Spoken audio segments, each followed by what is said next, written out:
अरे रुकिए रुकिए, जो आपने व्हाट्सएप यूनिवर्सिटी से पढ़ा है उसे अभी सच मत मानिए, और जो टीवी पर हर रात चिल्लाकर बताया जाता है उसे भी थोड़ी देर के लिए साइड में रख दीजिए, क्योंकि यहाँ न हम अफवाह बेचते हैं न एजेंडा।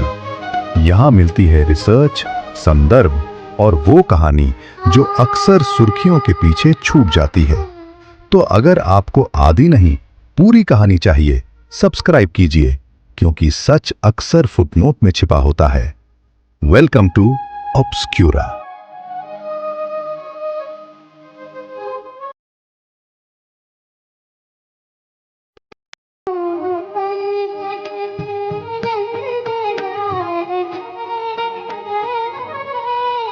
एक फिल्म रिलीज होने से पहले ही विवादों में घिर जाती है। कुछ लोग कहते हैं कि यह सिर्फ एक फिल्म नहीं बल्कि एक ऐसे सच को दुनिया के सामने लाने की कोशिश है जिसे सालों तक दबा कर रखा गया। तो वहीं कुछ लोगों का दावा यह भी है कि यह सिर्फ एक तरफा कहानी है जो इतिहास को अपने हिसाब से दिखाती है। लेकिन सवाल सिर्फ फिल्म का नहीं, सवाल उस इंसान का है जिसने पंजाब के शमशान घाटों में दर्ज कुछ ऐसे कोड निकाले जिनके बारे में कहा गया कि उन्होंने पूरे सिस्टम की नींद उड़ा दी। एक बैंक कर्मचारी जिसने ना बंदूक उठाई न राजनीति की, फिर भी उनका नाम भारत के सबसे चर्चित मानव अधिकारियों मामलों में दर्ज हो गया। आखिर उन रिकॉर्ड्स में ऐसा क्या था? क्यों उन्हें बार बार चुप कराने की कोशिश होने का आरोप लगा? क्या सच में हजारों लोग बिना किसी रिकॉर्ड के गायब हुए थे? क्या उनके दावों की पुष्टि हुई या सब सिर्फ आरोप थे? और आखिर उनके साथ ऐसा क्या हुआ कि यह मामला सुप्रीम कोर्ट, सीबीआई जांच और पुलिस अधिकारियों की सजा तक पहुंच गया?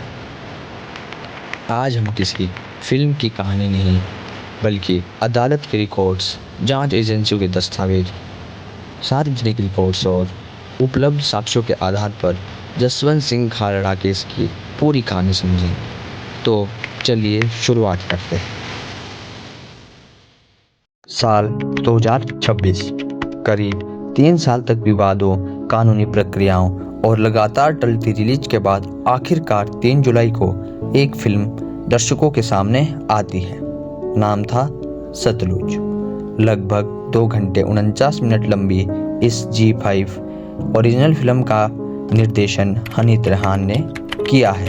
फिल्म में दिलजीत दोसांझ, अर्जुन रामपाल, कंवलजीत सिंह, सुविंदर विक्की, गीतिका विद्या ओहल्यान, वीर अभिनव और वरुण वडोला जैसे कलाकार नजर आते हैं। यह एक बायोग्राफिकल क्राइम ड्रामा थ्रिलर जो मानव अधिकारी कार्यकर्ता जसवंत सिंह खालड़ा के जीवन और वास्तविक घटनाओं से प्रेरित है।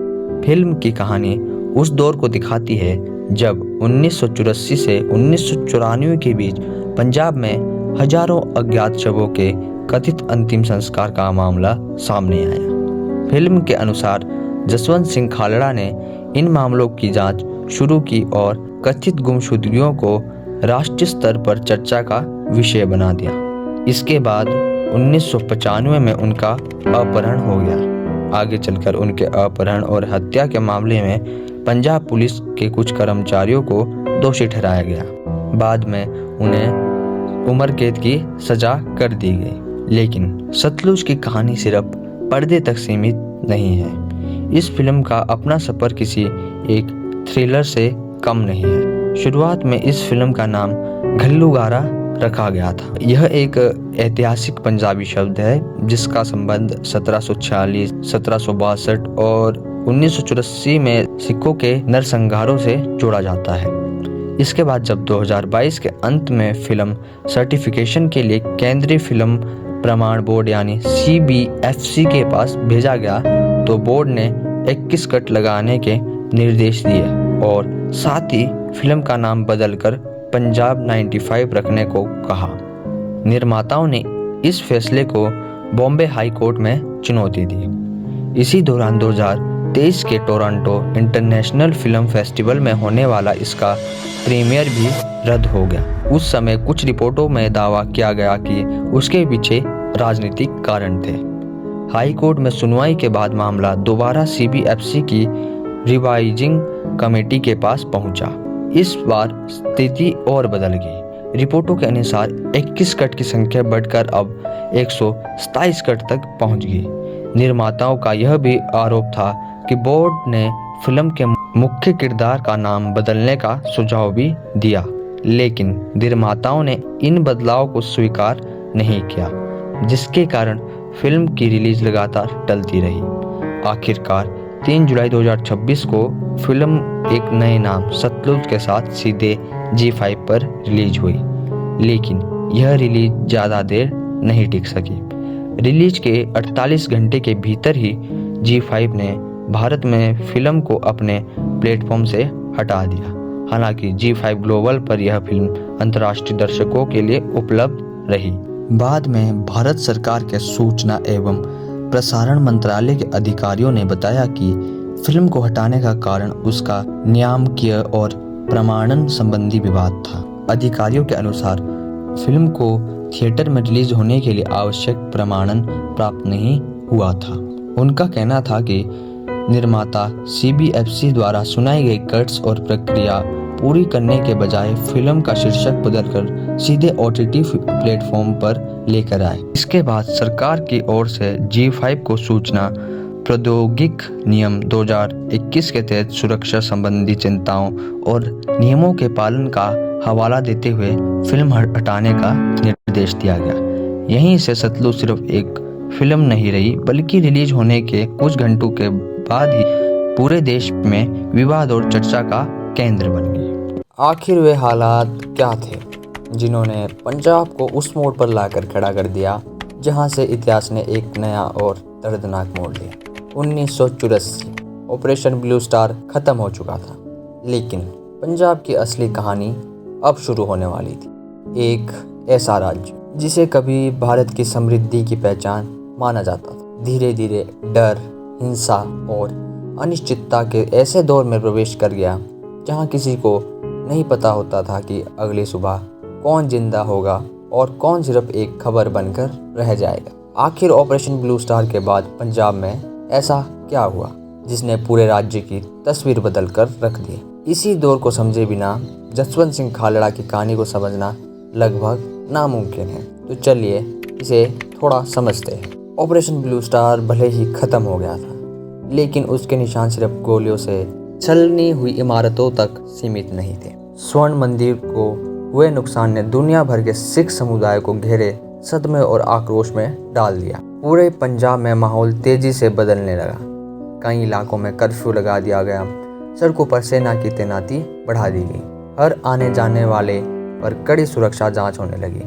धीरे धीरे पंजाब का माहौल ऐसा बन गया जहां सामान्य जीवन की जगह डर, तनाव और अनिश्चितता ने ले ली। ऑपरेशन ब्लू स्टार के बाद पंजाब पहले ही गहरे तनाव में था। स्वर्ण मंदिर परिसर को हुए नुकसान ने दुनिया भर के सिख समुदायों में गहरा दुख और आक्रोश पैदा कर दिया। कई लोगों ने इस सैन्य कार्रवाई को अपने धार्मिक स्थल पर हमला माना। दूसरी ओर सरकार का कहना था कि यह अभियान हरमिंदर साहिब परिसर में मौजूद जर्नैल सिंह भिंडरावाले और उनके समर्थकों को बाहर निकालने के लिए चलाया गया था। लेकिन हालात यहीं नहीं रुके। 31 अक्टूबर 1984 को भारत की तत्कालीन प्रधानमंत्री इंदिरा गांधी को उनके 2 सिख अंगरक्षकों द्वारा गोली मार दी जाती है, जिनके नाम बेअंत सिंह और सतवंत सिंह थे। इस घटना के बाद देश के कई हिस्सों में, विशेष रूप से दिल्ली में बड़े पैमाने पर सिख विरोधी हिंसा भड़क उठी। सरकारी आंकड़ों के अनुसार दिल्ली में लगभग 2800 और पूरे देश में 350 सिख मारे गए। वहीं कुछ स्वतंत्र स्रोत मृतकों की संख्या 8000 से 17000 के बीच बताते हैं। हजारों घर, दुकानें और गुरुद्वारे इस हिंसा की चपेट में आए। सरकारी आंकड़ों के अनुसार लगभग 20,000 लोगों ने शहर छोड़ दिया, जबकि people's union for civil liberties ने कम से कम 1000 लोगों के विस्थापन होने की बात की है। समय के साथ कई मानव अधिकार संगठनों और समाचार रिपोर्टों ने आरोप लगाया यह हिंसा स्वतः स्फूर्त नहीं थी, बल्कि संगठित थी। बाद के वर्षों में ह्यूमन राइट्स वॉच ने भी न्यायिक कार्रवाई की गति पर सवाल उठाए। वहीं CBI के अपनी जांच ने यह माना कि हिंसा के आयोजन में दिल्ली पुलिस और कुछ सरकारी अधिकारियों की भूमिका के संकेत मिले।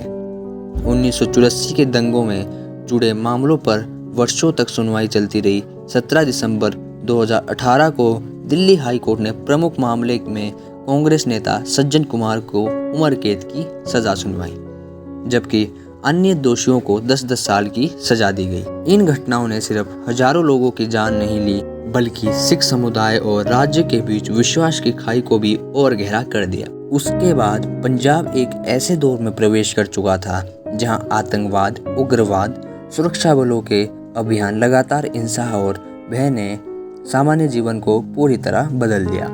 और इसी अशांत दौर में आगे चलकर एक ऐसा नाम सामने आया जिसने उन वर्षों के सबसे गंभीर मानव अधिकारी आरोपों की पड़ताल शुरू की, जसवंत सिंह खालड़ा।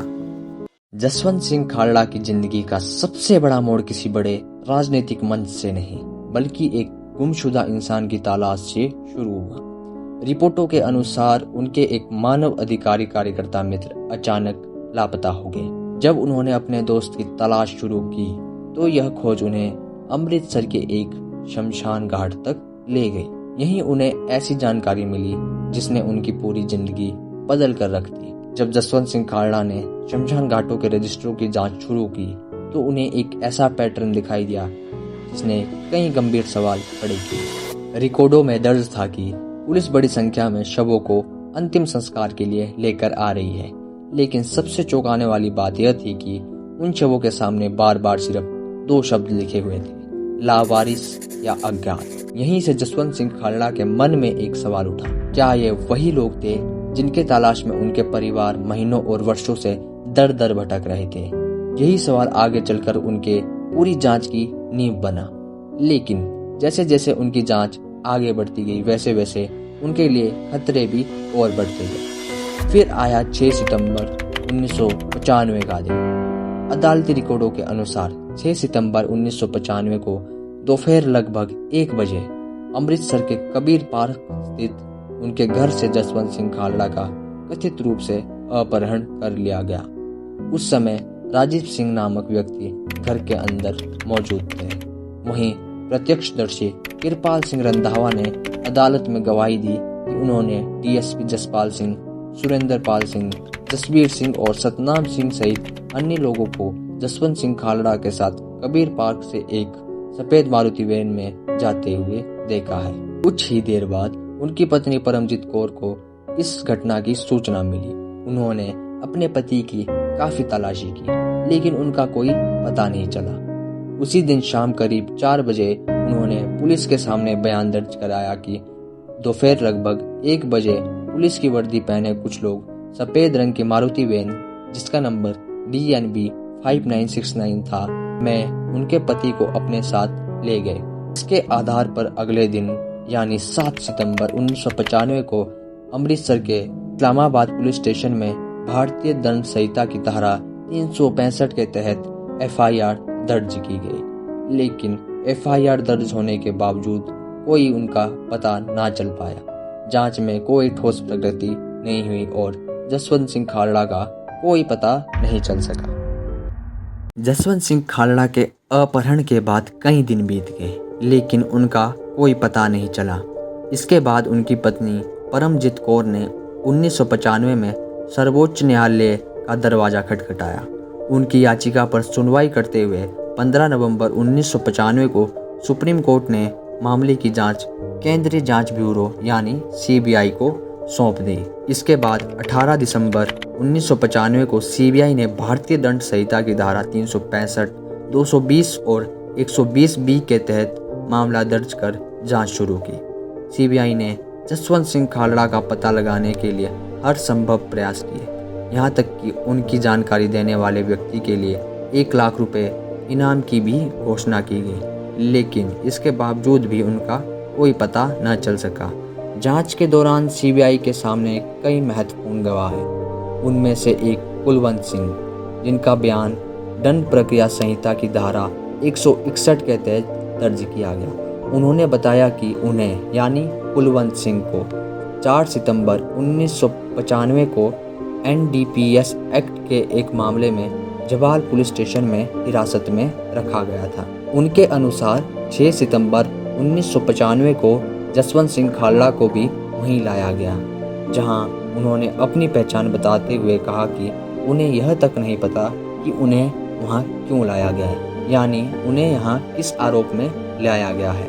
गवाह के अनुसार उन्हें सतनाम सिंह और DSP Jaspal Singh police station लेकर आए थे। जांच पूरी होने के बाद सीबीआई ने आरोप पत्र दाखिल किया, जिसमें आरोपियों के खिलाफ भारतीय दंड संहिता की धारा 120B, 365 और 220 के तहत मुकदमा चलाने की सिफारिश की। मामला बाद में सेशन कोर्ट भेजा गया। सुनवाई के दौरान अदालत के सामने यह जानकारी आई कि ऐसे साक्ष्य मौजूद है जिससे संकेत मिलता है कि जसवंत सिंह खालड़ा की हत्या कर उनके शव को 1995 में दिवाली के तुरंत बाद आधी रात को हरीके के पास नहर में फेंक दिया गया। इसके बाद अदालत ने अभियोजन पक्ष को दंड प्रक्रिया संहिता की धारा 173(8) के तहत पूरक जांच रिपोर्ट दाखिल करने का निर्देश दिया। इसी बीच 2 मार्च 1998 को सीबीआई के सामने एक और महत्वपूर्ण गवाह आया। नाम था कुलदीप सिंह, जो उस समय जवाल पुलिस स्टेशन में एक स्पेशल पुलिस ऑफिसर SPO के रूप में तैनात था। अपने स्वैच्छिक बयान में उसने दावा किया कि जसवंत सिंह खालड़ा को पुलिस स्टेशन लाए जाने से लेकर उनकी मृत्यु तक की घटनाओं की उसे पूरी जानकारी है। उसके अनुसार उसे जसवंत सिंह खालड़ा को भोजन देने और उनकी निगरानी करने की जिम्मेदारी दी गई थी। साथ ही इस पूरे मामले को पूरी तरह गोपनीय रखने का निर्देश दिया गया था। गवाह ने बताया कि हिरासत के दौरान जसवंत सिंह खालड़ा शारीरिक रूप से बेहद कमजोर हो चुके थे और उनके शरीर पर खरोंच के निशान दिखाई दे रहे थे। उसने आगे दावा किया कि कुछ दिनों बाद खालड़ा को तरन तारण स्थित तत्कालीन SSP अजीत सिंह सद्दू के आवास पर ले जाया गया, जहां कुछ वरिष्ठ पुलिस अधिकारियों ने बंद कमरे में उनसे बातचीत की। इसके बाद उन्हें फिर जवाल पुलिस स्टेशन वापस लाया गया। गवाह के अनुसार एक शाम लगभग 7 बजे डीएसपी जसपाल सिंह, उनके बॉडीगार्ड अरविंद सिंह, सुरेंद्र पाल सिंह, जसवीर सिंह और प्रतिपाल सिंह वहां पहुंचे। सभी उस कमरे में गए जहां जसवंत सिंह खालड़ा को रखा गया था। गवाह ने यह आरोप लगाया कि वहां उनकी पिटाई की गई। जब उसे गर्म पानी लाने के लिए बाहर भेजा गया तो उसने कमरे के अंदर से 2 धीमी गोली चलने जैसी आवाज़ सुनने का दावा किया। यहीं से सीबीआई की जांच केवल एक अपहरण के मामले तक सीमित नहीं रही, बल्कि यह एक कथित हत्या और उसके बाद सबूत मिटाने का आरोप की दिशा में आगे बढ़ गई। मानव अधिकारी संगठन इंसाफ ने पंजाब के उग्रवाद विरोधी दौरे से जुड़े 42 पुलिस अधिकारियों की एक ऐसी सूची और कई डोजियर सार्वजनिक किए हैं, जिसमें अलग अलग मामलों में कथित मानव अधिकारी उल्लंघनों के आरोप दर्ज किए गए। हालांकि जसवंत सिंह खालड़ा मामले में जिन प्रमुख पुलिस अधिकारियों के नाम सबसे अधिक सामने आए, उनमें तत्कालीन SSP Ajit Singh Sandhu, DSP Jaspal Singh, SHO Satnam Singh, Surendra Pal Singh, Jasbir Singh और प्रीतपाल सिंह शामिल थे। इन्हीं अधिकारियों की भूमिका की जांच सीबीआई ने की और बाद में अदालत में उनके खिलाफ मुकदमा चलाया। लेकिन इतने वर्षों बाद भी इस मामलों से जुड़े कई सवाल आज भी बहस और चर्चा का विषय बने हुए हैं। कुछ सवालों के जवाब अदालतों ने दिए, कुछ जवाब जांच एजेंसियों ने तलाशने की कोशिश की और कुछ सवाल आज भी इतिहास के पन्ने में दर्ज है, जिन पर अलग अलग पक्ष अपनी अलग अलग व्याख्या रखते हैं। शायद यही वजह है कि जसवंत सिंह खालड़ा का मामला आज भी भारत के सबसे चर्चित मानव अधिकारी मामले में गिना जाता है, क्योंकि इतिहास केवल घटनाओं से नहीं लिखा जाता, उसे लिखने वाले हाथ, उसे सुनने वाली आवाज़ें और उसे याद रखने वाली पीढ़ियाँ भी उसकी दिशा तय करती है। और अंत में मैं इस कहानी को एक शायर के कुछ अल्फाजों के साथ समाप्त करना चाहूँगा। मारे जाएंगे, राजेश जोशी। जो इस पागलपन में शामिल नहीं होंगे, मारे जाएंगे। कटघरे में खड़े कर दिए जाएंगे जो विरोध में बोलेंगे, जो सच सच बोलेंगे, मारे जाएंगे। बर्दाश्त नहीं किया जाएगा कि किसी की कमीज हो उनकी कमीज से ज़्यादा सफ़ेद। कमीज पर जिनके दाग नहीं होंगे मारे जाएंगे, धकेल दिए जाएंगे कला की दुनिया से बाहर। जो चारण नहीं, जो गुण नहीं गाएंगे, मारे जाएंगे। धर्म की ध्वजा उठाए जो नहीं जाएगा जुलूस में, गोलियां भून डालेगी उन्हें, काफिर करार दिए जाएंगे। सबसे बड़ा अपराध है इस समय निहत्थे और निरपराध होना। जो अपराधी नहीं होंगे, मारे जाएंगे। जो अपराधी नहीं होंगे, मारे जाएंगे। राजेश जोशी।